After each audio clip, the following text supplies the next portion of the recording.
Professor John Davenport is Director of Peace and Justice Studies at Fordham University. And Professor, he joins us right now. What role should we expect the UN to play in this whole crisis? Well, I think we can expect to see a Security Council vote strongly condemning ISIS and authorizing perhaps all necessary measures to be taken against them. But unfortunately, the United Nations in general, or the Security Council in particular, really doesn't have any power to put together the coalition, the strength needed, both militarily, politically, economically, and so on, to combat this evil posed by ISIL. That really is going to be the job of the American president and this coalition of the willing that he's trying to put together along with John Kerry. Well, I guess, can peacekeepers join an aggressive effort in this particular case, as President Obama wants to initiate? Well, unfortunately, UN peacekeepers, even when they take a more active role, as they have in some recent conflicts, for example, in the Democratic Republic of Congo, they really can't go into a hot war zone like this until there's some more stability, until there's some level of peace on the ground. I think the UN could play a much bigger role in that respect if we'd come to a some kind of a political settlement at the end, maybe, of a military campaign. Say we were setting up stronger Sunni areas, both in Iraq and Syria, that had some level of regional autonomy, where moderate Sunnis have control over their own areas. That's the most likely stable, long-term political solution. Right, and you don't want to underscore, a lot of great work UN peacekeepers have done. But once again, we're talking about a more volatile situation. We're talking about airstrikes, possibly boots on the ground. And I think someone would think that, well, the United Nations perhaps really can't be effective in this at all. No, it's more likely to be nations within NATO, along with various nations from the Arab League. I want to agree with your commentator, that was Eric, I believe, in the last segment, who stressed the importance of Turkey.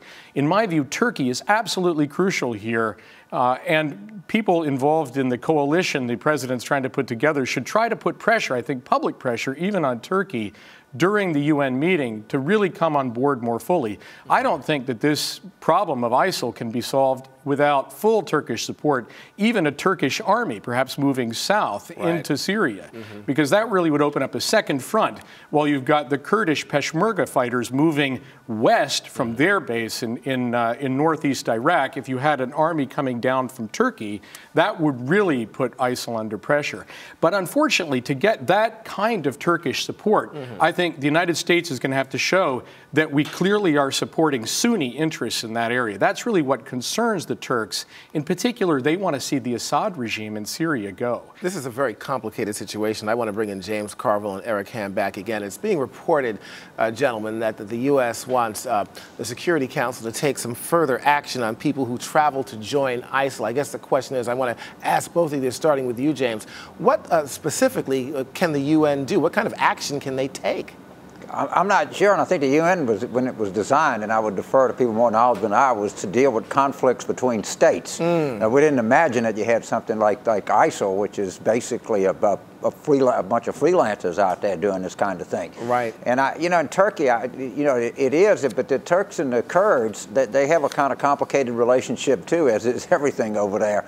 And, it goes to show you how the problems are. But the good thing about the UN, the president is going to get to go to at the General Assembly, and he'll make his case, and it'll be a forum that the United States and other people will be able to make to the world about what we're dealing with and the dangers of these. But I would defer to our other two guests on the UN's power to deal with these non-state actors. Yeah, and Eric, I want to ask you that same thing, too. I mean, there's a big question here on what the UN can do. As James points out very brilliantly, that they do deal with states, not with either rogues or freelancers, as James calls it.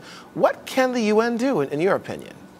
He's absolutely right. We're talking about a rogue entity, and the United Nations simply isn't set up for that. But what the UN does is it offers President Obama a platform to, I think, make his case to nations to individually and perhaps collectively outside of the United Nations to actually begin to be more vigilant and to organize and implement policies that will, I think, be more effective in trying to determine who are jihadists that are leaving, particularly Western nations, to join ISIL, and will they be a threat coming back to their respective countries? So it's a platform more so than anything else for them. Absolutely. You know, we've got so many things to talk about here. We're going to have to move on a little bit. Professor, I want to bring you back into this discussion here. What are some of the other things on the UN's agenda for the session? Well, one big thing that's come up just recently is an effort within the General Assembly. A resolution was passed a couple days ago to try to address problems of long-term debt restructuring for nations like Argentina, who have sovereign debt problems. There are many productive things that the UN can do in problems that aren't quite as dramatic as the crisis with ISIL in the Mideast. And those include things like trying to provide development aid, relieve global poverty, humanitarian assistance for refugees. There are many productive things that the UN can do around the world. The problem is when it comes to dealing with issues like large terrorist movements, huge areas of instability. As the other guests have noted, the UN's powers are really very limited, even though the Security Council has expanded its mandate in recent years, especially under the 2005 doctrine of the responsibility to protect. So in theory, the UN could take a role in trying to solve conflicts like that of ISIL in the Mideast today. But I want to head back to James and Eric real quickly before we end this segment. We have less than 2 minutes, gentlemen, but of course this whole thing with ISIL and of course this initiative by President Barack Obama, one of the critics, of course, as you know, was Senator John McCain. And his reaction was, well, you know, the president just does not understand. Right. That seems to be a very demeaning comment when you're talking about one man. He has an entire administration behind him. He's not stupid. I mean, you may not agree with everything, but just doesn't understand seems to be a very demeaning comment on a very serious situation. What are your thoughts on that, real quick? Well, Senator McCain is a man who chose Sarah Palin to be a heartbeat away from the presidency, so I think it's fair to question his judgment. And now we're seeing that the moderate Syrians are hooking up with ISIL in a deal, you know, to try to get together to overthrow the current regime.